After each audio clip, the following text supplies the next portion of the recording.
porque si conocieras el tiempo tan bien como yo lo conozco, no hablarías de matarlo. Y no es una frase que diga yo, sino que esto lo dijo el sombrerero loco, uno de los personajes del cuento infantil Alicia en el País de las Maravillas, quien dentro de su locura parece explicar la prevalencia que tiene esta historia infantil en el tiempo y atrae tanto a grandes como a chicos. Las aventuras de Alicia en el País de las Maravillas fue escrita por el inglés Lewis Carroll y que en 12 capítulos relata la historia de una niña y su viaje en un mundo imaginario. El éxito fue tan grande de la publicación en 1865 que ha sido traducida a 174 idiomas y adaptada al teatro, pintura y hasta videojuegos. En el cine se han producido muchas versiones y la última de ellas es la realizada por el cineasta Tim Burton en el 2010. El sitio web actualidadliteratura.com coloca esta obra en el 10º lugar de libros más vendidos de la historia, estimando que se han vendido aproximadamente 100 millones de ejemplares de esta obra. Alicia en el País de las Maravillas y su autor, queremos hablar este tema hoy y su fascinante historia. Fíjate que yo tengo un agregado más que me parece que es demostrativo de lo que significa. En julio de 2016, la casa de subasta Christie's en Nueva York, muy conocida, vendió en $2 millones una copia de la primera edición de Alicia en el País de las Maravillas de Lewis Carroll. $2 millones, una edición. Es una de las únicas 22 copias originales que se conocen. Esa es. ¿Esa es? Esa es. Tóquela, son $2 millones. Wow. ¿Qué tal? Bueno. ¿Esa es la primera edición? De la, claro. Antes. ¿O escrita a mano? Manuscrito. Ah, el manuscrito. A mano, sí. Y para hablar de esto tenemos que hablarlo. Mira. Qué lindo. Entonces que eso sabe. antes de la primera edición. Sí, antes. Bueno, usted nos va a enseñar, usted nos va a explicar. Magdalena Mervilá es periodista, investigadora, historiadora, ha venido muchas veces a hablar de distintos temas. Yo no sabía que sabía tanta cosa diversa, porque esto es diverso. Hemos hablado diverso. de monarquía y muchas cosas. ¿Y tú? ¿Cómo te va? Bien, muy bien. Primero partamos saber quién es Lewis Carroll. Es un personaje diverso, así como tú estás diciendo que yo sé estas cosas. Este personaje sí que es diverso, porque lo conocemos por Alicia en el País de las Maravillas, que en realidad en su vida es una casualidad, porque él es primero un matemático, segundo era un diácono de la iglesia anglicana, profesor de la Universidad de Oxford, y lo más importante es uno de los fotógrafos victorianos más famosos de su tiempo. O sea, foto, que no buena, extraordinario. O sea, todo el mundo se iba a sacar fotos con Lewis Carroll. Mira. Así que fotografía a todos. Él es don hay Lewis dos Carroll. más. Él es don Lewis Carroll, que en realidad se llama Charles Dodgson. Su nombre es Charles Dodgson. Y cuando él decide escribir Alicia en el País de las Maravillas, que como te dije... ¿Por qué llega las letras? ¿Por qué llega Claro. Se produce. Lo que sucede es que a Oxford llega un nuevo decano, un señor Lindell, que tiene varias hijas, 3 hijas en particular, y él salía de días de campo, no solo, porque se dicen muchas cosas hoy día, todas las teorías, cuando alguien pasa mucho tiempo con niños, necesariamente tiene que ser pedófilo. Y la verdad es que a él también lo acusan de eso porque además fotografiaba a muchos niños. Pero no tenemos certeza de que eso haya sido así. Sí tenemos certeza que va a ser cercano a las hermanas Lindell y que salían de paseo, de picnic, y no solo con las hermanas Lindell, sino que con más, o sea, no solo él con las niñas, sino que con más gente. Y en una de estas salidas, una de las niñas se llama Alice. Y Alice le dice, cuéntame una historia. Las hermanas Lindell, la que estamos viendo ahora en una Son fotografía. las niñas más fotografiadas de la época victoriana, porque él les va a sacar muchísimas fotos, pero además él saca muchas fotos, se dedica a sacar fotos de niños, entonces toda la gente le llevaba a los niños para que él les sacara fotos, pero no solo de niños, sino que de muchos, digamos, personajes importantes victorianos. Pero en este picnic que ellos salieron con las hermanas Lindell, él le estaba contando esta historia a Alicia, que la fue inventando en el camino. Y entonces Alicia termina la tarde y le dice, escríbela. Y entonces él se ¿Ella sería sienta... Alicia? Ella es Alice Lindell. Él le va contando un cuento. Un cuento mientras salían de picnic, salieron en un barquito, imagínate Inglaterra, estamos hablando de la Universidad de Oxford, entonces salieron por el río, en fin, pusieron un chal, comieron y él fue contando esta historia. Y cuando termina la tarde... La misma historia de cuento que uno le cuenta a su hijo que se queden dormido. Pero exactamente. Y yo nunca he escrito ninguno. Bueno, viste, tendrías que escribir Yo no uno. Cuento así de Porque malo. no te lo han pedido, ese No. es el problema. Él le pidió a Alice, le dice, escríbela. Y entonces él se sentó y escribió una historia que además se la dedicó a ella, o sea, ese manuscrito que está hoy día, ese está en la British Library, y efectivamente en la última imagen aparece un dibujo que hace él de Alice. Entonces se la regala a ella, porque la idea era simplemente regalársela a la niña. Pero en realidad le gustó, porque además hizo un experimento, que eso es bien importante, y él lo va a titular Las aventuras subterráneas de Alicia. Y ese era el primer título. Ese era el título. Y se la regala a Alicia. Pero Lewis Carroll era una persona conocida, que tenía además buena influencia, y por lo tanto tenía un amigo que era editor, y por ahí empezó, ¿y por qué no publica? ¿Y cómo publico? Entonces, bueno, podría ser. Era amigo, muy amigo, de un ilustrador famosísimo, que en ese entonces era el ilustrador satírico del periódico satírico inglés más importante victoriano, se llama The Punch, como el golpe, ¿ya? Y este se llama, un personaje se llama Sir John Tenniel, famosísimo, y entonces él va con esta historia y le dice, oye, me la ilustraría, porque ya estamos 1865. Hay que comprender que en el mundo de las ilustraciones, o sea, más bien en el mundo editorial, los libros empiezan a aumentar en volumen, sobre todo porque viene el auge editorial en el siglo XIX, porque las imprentas mejoran, porque de alguna manera empieza a haber un mercado, empieza a haber más gente leyendo. Pensemos que la lectoescritura aumenta principalmente después de la Reforma, entonces esto como que es un acumulativo. Entonces ya en el siglo XIX el auge editorial es importante, pero en la segunda mitad del siglo XIX aparece un mercado nuevo que van a ser los niños, y eso va a tener que ver, nadie nunca escribía para niños, entendamos no eso. era mucho el interés, ¿no es cierto? Por la literatura los hermanos infantil. Grimm, por ejemplo, cuando dice los cuentos de los hermanos Grimm jamás escribieron para niños, no son cuentos para niños. Ellos eran profesores universitarios que buscaban el etos alemán en las historias populares. Entonces, nunca escribieron cuentos de hadas para que tú le leas a los niños. De hecho, los cuentos originales de los hermanos Grimm son de terror. O sea, de niños y suavecitos, nada. Entonces, en la segunda mitad del siglo XIX ya existe este mercado, sobre todo porque en 1870 viene la idea endémica de hacer colegio para todos, a obligar a los niños a ir al colegio. Entonces se empiezan a necesitar contenido. Entonces estamos en ese periodo, un poquito antes, precisamente, y entonces empiezan a haber libros ahora con dibujos. Entonces, la segunda mitad del siglo XIX es el periodo de auge de las ilustraciones. Entonces, John Tenniel era el más famoso, y aparece esta edición en 1865 de este libro que el editor dice Aventuras subterráneas de Alicia. No me gusta. Era muy atractivo. Pongámosle Alice in the Wonderland.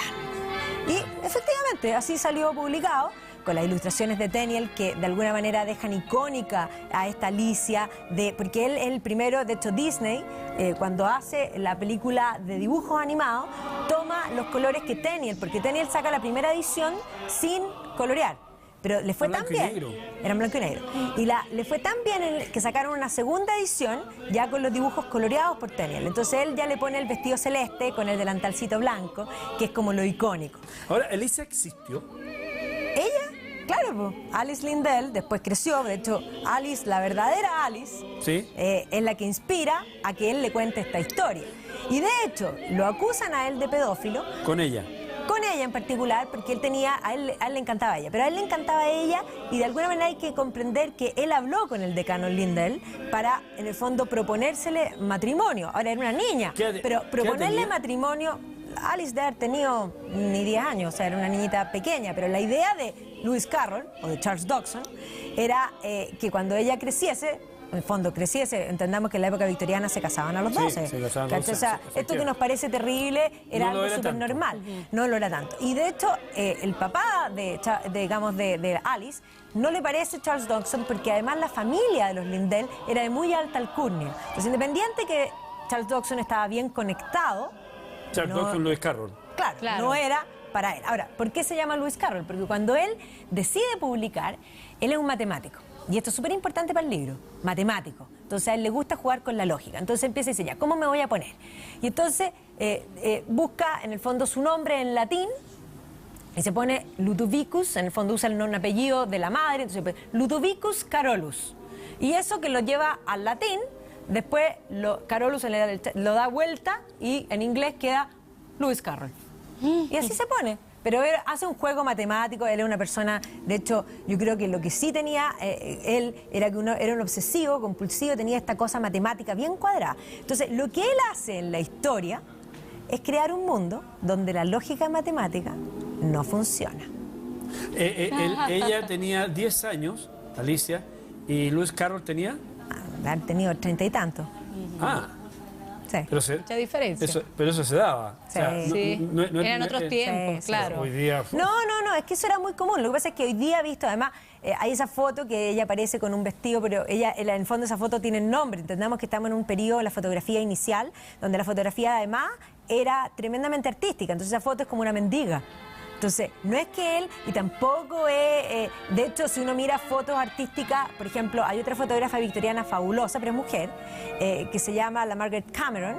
Y la Margaret Cameron es como la primera en sacar estas fotos así como de guaguitas piluchitas, ¿ya? Y niñitos piluchitos que les pone alas y que son como ángeles. Pero como ella es mujer, no la acusan de nada, pero de alguna manera entendamos que era parte de... Estas fotografías tenían títulos, o sea, él, por ejemplo, Lewis Carroll, estamos en el periodo 1859, ¿cómo se llama esto? Darwin publica El origen de las especies por selección natural, y entonces, Lewis Carroll va a sacar una fotografía de una serie de, de jóvenes con unos esqueletos, un poco mostrando esta idea. Pues son fotos preparadas, son fotos hechas que pretenden ser artísticas. Claro. O sea, que ya es la foto artística, de hecho. Él es un gran fotógrafo. Oye, Magdalena, ¿y cuál es el género literario? Porque yo, claro, dije, todos hemos inventado un cuento. No digo cuento para llegar tarde al trabajo, no, un cuento para distintos motivos, ¿no?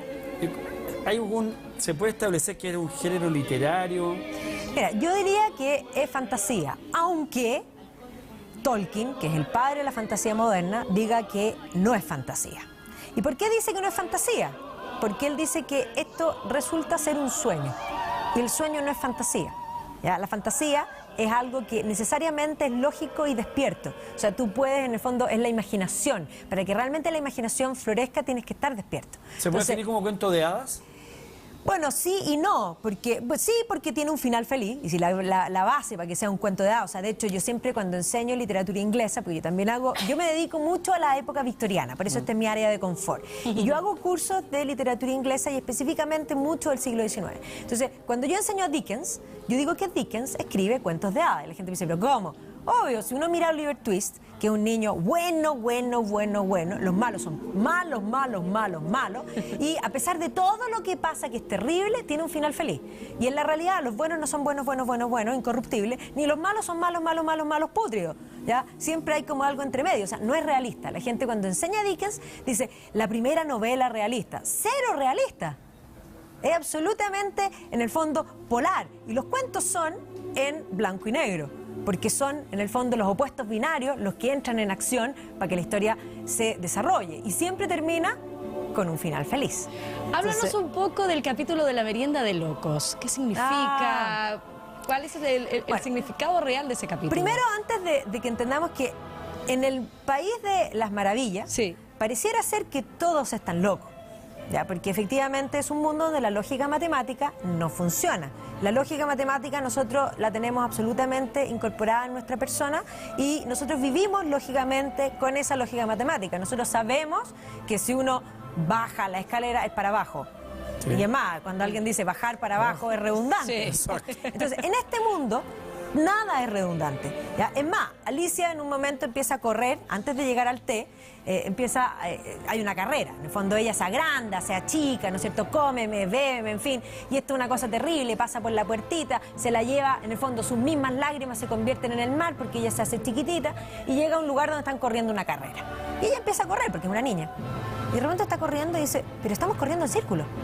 ¿Cómo va a haber una carrera en círculo? Porque la lógica nuestra es que una carrera es una línea, o sea, del punto un principio a otro y un final. Claro. Y esa es la carrera. Pero si tú corres en círculo, no, ¿dónde empieza, dónde termina? Y entonces todos miran a Alicia con cara de, ella es la loca. ¿Me entienden? O sea, en este juego donde todos están locos, el más cuerdo es una oruga que fuma opio, o sea, una oruga drogadicta, es lo más cuerdo. O sea, si uno empieza a analizar, ni siquiera es una historia para niños, porque los niños no la entienden.